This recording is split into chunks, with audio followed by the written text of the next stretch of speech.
खेती बाड़ी करते थे, सब डूब गया है, घर उर सब। खाना पीना कैसे चलता होगा? खाना पीना अपना कसूर पैक करके खाते हैं। सरकार की तरफ से कोई मदद आप लोगों को तरफ कोई मदद नहीं है। नहीं? इस पतीले में जो आधा खाना बचा हुआ है ये बता रहा है कि किस तरीके से मुसीबत में ये परिवार के लोग यहाँ पे रह रहे हैं। किस तरीके से राजधानी पटना में ही गंगा का जो जलस्तर बढ़ा है, इसके बाद क्या कुछ तस्वीरें निकल रही है। देखिए किस तरीके से एक नहीं कई बस्तियां जो है आपको यहाँ सड़क के किनारे दिखाई पड़ रही हैं, और इन बस्तियों के बीच देखिए कैसे सब एक करके अलग अलग रंग की झोपड़ियाँ आपको दिखाई पड़ेंगी, और हर झोपड़ी में रहने वाले लोग हैं। एक नहीं कई परिवार के लोग हैं। कुछ लोग आने जाने का कुछ साधन आपने बना रखा है। देखिए किस तरीके से लोगों के घर में जो चूल्हा है वो जलते हैं। और ये कुछ और देखते हैं, कोई नहीं है। माता जी कैसी हैं? कैसे चल रहा है जिंदगी? बारिश में घर द्वार सब डूब गया। कहाँ की रहने वाली हैं? वो पानी में घर। पानी में घर है। अब कितने लोग यहाँ पे हैं आप लोग?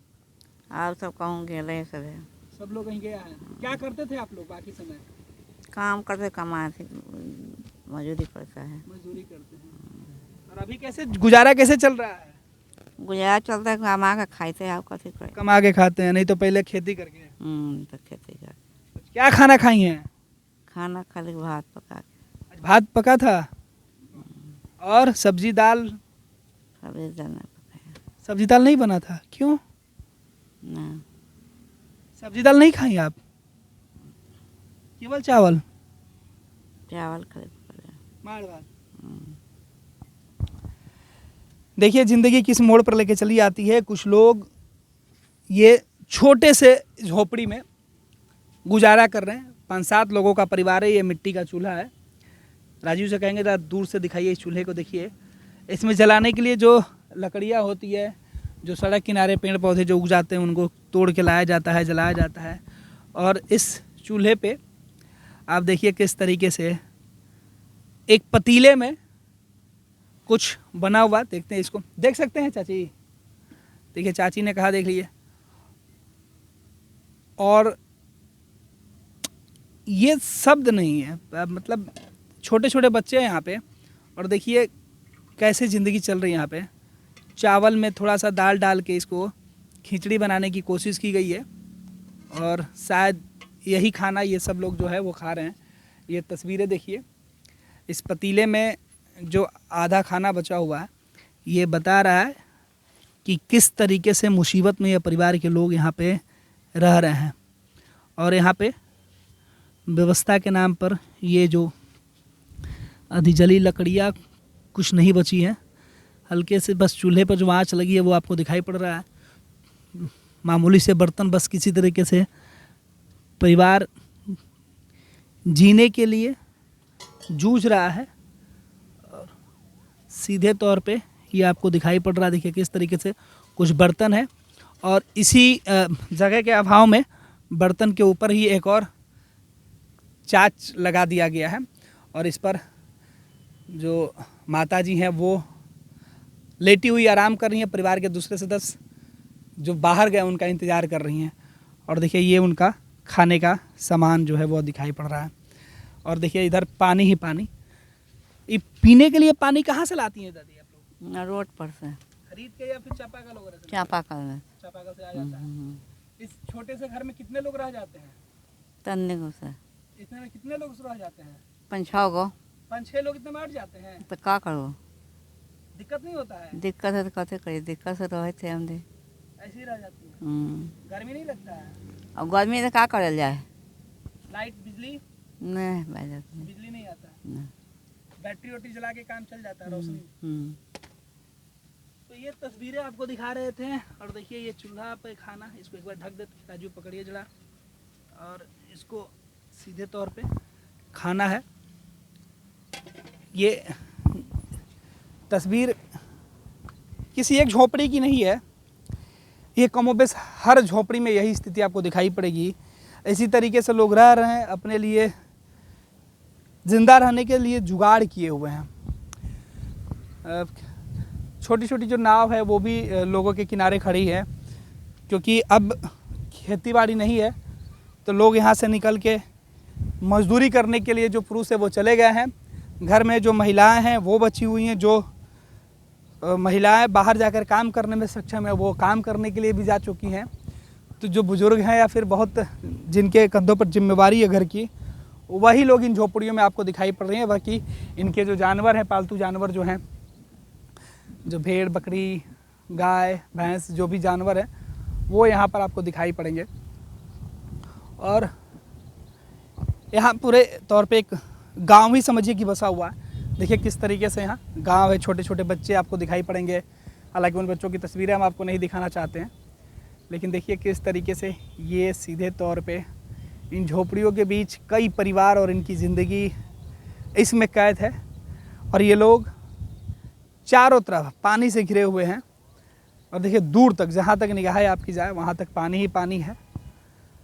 और अंदर झोपड़ी जो है पूरी तरीके से जो इनके घर हैं वो डूबे पड़े हुए हैं। और इस तरीके से राजधानी पटना में लोग इस प्रकार से जी रहे हैं। हालांकि जलस्तर में कमी यहाँ पर दिखाई पड़ रहा है। इन लोगों का मानना है कि अगले कुछ महीनों में जो पानी है वो शायद उतर जाए और फिर ज़िंदगी जैसे बाकी 4 महीने 6 महीने कटती है वैसे कटे।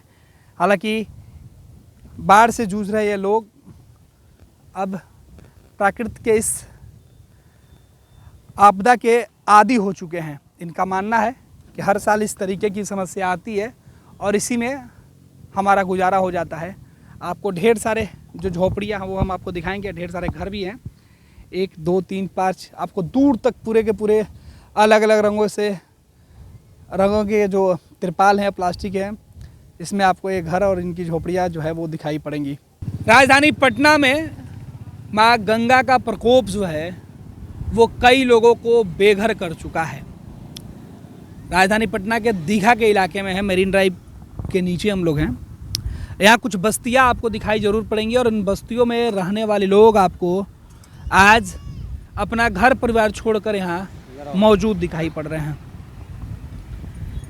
हमारे साथ रंजीत जी हैं, इनसे समझते हैं कि आखिर घर क्यों छोड़ा आपने और यहाँ पर तिरपाल डाल के पन्नी डाल के आप रात गुजार रहे हैं परिवार छोटे छोटे बच्चों को लेकर।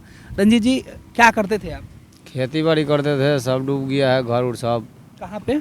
सामने दिख रहे हैं ना, पानी ही पानी दिखाई पड़ रहा है। हाँ खाली पानी है तो सब डूब गया है। अभी बहुत दिक्कत में है अभी हम लोग। तो क्या सरकार की तरफ से कोई मदद आप लोग ना, कोई मदद नहीं है। कितने परिवार आप लोग हैं यहाँ पे लगभग? हम लोग है अपना घर में है 6-7 परिवार है हम लोग। 6-7 लोग। झोपड़ी तो बहुत सारी है। बहुत सारी, हाँ पूरा गांव का है सब अपन आदमी। कितने गांव के लोग लगभग आए हुए हैं? लगभग है यहाँ 50-60 आदमी होगा। 50-60 मतलब घर आदमी ढेरे होगा, 50-60 घर है सब हम लोग। अच्छा, कुछ लोग वहाँ बीच में दिखाई पड़ रहे हैं, वो लोग क्या कर रहे हैं? वहाँ पे वही मछली मारेगा, आउ क्या करेगा। तो सब लोग नाव से ही गए होंगे। हाँ अभी आप लोग का खाना पीने का कैसे प्रबंध हो पाता है? जानवर सबके लिए चारा वारा कहाँ से लाते हैं? सब खरीद के लाते हैं। मेन शहर से। पीने का पानी का दिक्कत होता होगा? सब शहर से आता है। शहर से आता होगा। सरकारी कोई व्यवस्था नहीं? बच्चे पढ़ाई लिखाई सब अपना। तभी तो बच्चों का पढ़ाई लिखाई भी बंद हो गया होगा। बंद है अभी सब। बाकी क्या करते हैं अभी आप लोग पूरे दिन? तो यहाँ कोई और काम बचा नहीं, खेत कितना फसल खराब हो गया? फसल बहुत नुकसान हो गया, कम से कम 50-60 हज़ार का नुकसान है। कौन सा फसल लगाया था? सब सब्जी था, नेनुआ, बैगन, करेला, परवल। इसी वजह से बाजार में सब्जी महंगा हो गया। खेत से सब्जी जा नहीं पा रहा। खेत में सब्जी रहता था 10 रुपये किलो, महंगा नहीं बिकता था। अभी बाहर से सब लोग ला के बेचता है तो अभी 50 रुपये 60 रुपये भिंडी करेला ये सब देखते हैं कितना महंगा हो गया। 80 रुपये बिक रहा है। वही ना। जब आप लोग के पास खेत में होता था तो यहाँ खूब था, 15 रुपये 16 रुपये 20 रुपये खूब था मोहरा पर। ऐसे गद्दी में हम लोग ले जाएंगे तो 10 रुपये 12 रुपये बिकता है। अच्छा। हाँ हम लोग पैकार से बेचते हैं। फिर पानी घटेगा तो हम लोग के काम धाम चालू होगा। तो आपके अलावा परिवार में और कौन कौन लोग हैं? परिवार में हमको है, एगो हम ही है मर्द में, बाकी एगो मम्मी है, 4 गो बेटी है, 7 परिवार है हम लोग। इसमें घर कौन सा था आपका? यही वाला है, वहाँ से लेके यहाँ तक है। तिरपाल जो आप लोग डाले हुए हैं। तो इसमें बिजली वली तो है नहीं, फिर रात में क्या होता होगा? रात में अथी बैटरी के रखे हुए वही से जलता है, सुरक्षा का डर और नहीं लगता? कुछ नहीं, लाइट बार के रखते हैं। फिर भी डर और तो लगता होगा। डर काहे लगेगा, हम लोग सब दिन तो दियरे में रहते तो डर काहे लगेगा। देर में रहते थे डर। अच्छा, जो आप लोग घर छोड़ के आए हैं वहाँ सब सामान तो ऐसे ही रह गया होगा? हाँ वहाँ सब डूबल है, अभी एगो झोपड़ी वजह गिर गया है। वहाँ चोरी वोरी का डर नहीं लगता? ना चोरी नहीं, सब अपना ही आदमी है, चोरी हुआ कहाँ से करो, कौन सब करे। अपना ही आदमी भरोसा। अच्छा भैया एक बात है, क्या करते थे आप? हम सब आते ही खेती बाड़ी करते थे। कि अब क्या कर रहे हैं? अब पानी तो चारों तरफ है। चारों तरफ पानी है, अपना समय काट रहे हैं, कैसे 2 महीने काटना है। 2 महीने बाद फिर क्या कीजिएगा? 2 महीना के बाद फिर अपना जो काम उम होगा वो अपना काम पर लग जाएंगे वहाँ पर जाकर। क्या करते थे वहाँ पे? यहाँ पर खेती उती करते हैं, हरा सब्जी उपजाते हैं। सबसे अब तो सब्जी मिल नहीं रहा, बाजार में सब्जी इतना महंगा हो गया है। सब्जी तो है महंगा, है ना। आप लोग उगाते थे तब कितना मिलता था? तब वही अपना जो होता था जमीन के हिसाब से, पेड़ पौधा के हिसाब से वो होता था। अच्छा, इसमें कौन सा घर आपका है? हमारा घर वहाँ पर है। वो जो दिखाई पड़ रहा हाँ वहाँ पर है। है। अभी वहाँ घर नहीं जाते हैं? नहीं अभी कहाँ जाएंगे, अभी तो वहाँ पर पानी है। तो यहाँ परिवार के साथ यहाँ रह रहे हैं? हाँ सभी आदमी के साथ। खाना पीना कैसे चलता होगा? खाना पीना अपना कसू पैक कर खाते हैं। मेहनत मजदूरी क्या करते हैं अभी? हाँ तो मान लीजिए अखनी जब खेती बाड़ी दहा गया तो अपना लेबर में चाहे हर चीज़ में ऐसा काम कर कर 10 रुपया कमाते हैं, प्रतिपाल कर कर खाते हैं। कितने लोग हैं परिवार में? हम 5 हैं। 5 लोग का जीविका आप ही के हाँ हम हैं और एक हमारे लड़का है, दोनों लोग कमाते हैं? दोनों लोग कमाते हैं। बाकी जो बच्चा आप लोग का है उसको पढ़ाई लिखाई कैसे करता होगा? नहीं हमारा बच्चा छोटा छोटा नहीं है। सब बड़ा बड़ा। लेकिन आपके साथ में रहने वाले जो लोग से क्या विद्यालय जाते हैं, पढ़ने वढ़ने जाते हैं कि ऐसे ही नहीं, बारिश बरस ही रहे हैं? जो हमारा बच्चा था वो 2 का शादी कर दिए हमने और एक हमारा लड़का है वो। ये हर साल बाढ़ आता है? हाँ हर साल बाढ़ आता है। तो रहने का हर साल यही जुगाड़ होता है? हाँ हाँ हाँ हाँ। क्या आप लोग अपना घर नहीं बन सकता? नहीं क्यों? यहाँ नहीं बन सकता है। तो नहीं बन सकता। नहीं ये सरकारी जमीन है आप लोग अपना? नहीं, ये ज़मीन है अथी मनपुरा का आदमी का ज़मीन है। आप लोग किराए पे लेके? हाँ किराएदार हैं। हाँ, साल में अथी जो उसका मुआवजा होता है ऐसे हम सब साल में देते हैं। अभी तो नुकसान हो गया तो? हाँ नुकसान हो गया तो अखनी नुकसान हो गया तो फिर इसको भरपाई जब हम कमाने लगेंगे तब फिर इसको भरपाई। माफ नहीं होगा? नहीं कुछ नहीं। मतलब अगर डूब गया तो आपका डूबा, हाँ अब प्रॉफिट में मालिक का भी? हाँ है ना। इस बार कितना नुकसान हुआ आपको? नुकसान वही कम से कम 50-60 हज़ार हो ही जाता है, फिर उसको कमा खटा के उसको देखो। कितना महीना में भरपाई कर पाइएगा? अथी वो हो जाएगा 3-4 महीना में। घर भी देखना है, उसको भी देखना है। हाँ पानी कब तक उतर जाता है? ये सभी जाने आने के लिए रास्ता कार्तिक महीना में हो जाएगा। छठ तक इंतजार करें। हाँ छठ तक। विडंबना है, बेबसी है कि अब घर उजड़ गया और ये नियति भी हो गई है इन लोगों की। हर बार ये लोग ऐसे ही अपने जीवन को चलाते हैं और इसी तरीके से जुगाड़ करके ज़िंदगी को जी रहे हैं। पैनोरमा ग्रुप, जो सोचता है वो करता है। ये लो मुंह मीठा करो, आज मैंने अपना जॉब छोड़ दिया, अब हम पूर्णिया वापस जाएंगे। जॉब छोड़ दिया है? मतलब ये घर कैसे चलेगा? हम करेंगे क्या? और माँ बाबूजी क्या बोलेंगे? इसलिए मैं एक और मिठाई का डब्बा लाया। अपने बिजनेस के लिए लोन अप्रूव हो गया। अरे लोन अप्रूव हो गया वो तो ठीक है, लेकिन पूर्णिया में हम रहेंगे कहाँ? अपना घर भी तो नहीं है वहाँ। इसलिए तो एक और मिठाई का डब्बा अलग से लाया हूँ। हमने पूर्णिया में घर ले लिया है, पूर्णिया के ई होम्स पैनोरमा में। पूर्णिया में पैनोरमा ग्रुप लेकर आए हैं ई होम्स पैनोरमा। बड़ा घर, आलीशान जिंदगी और अत्याधुनिक सुविधाओं के संग। अरे अरे अब क्यों मुंह मीठा करवा रही हो? क्योंकि हम घर वापसी जो कर रहे हैं। घर वापसी की खुशी पूर्णिया में ई होम्स पैनोरमा के संग। E homes panorama, luxurious lifestyle redefined.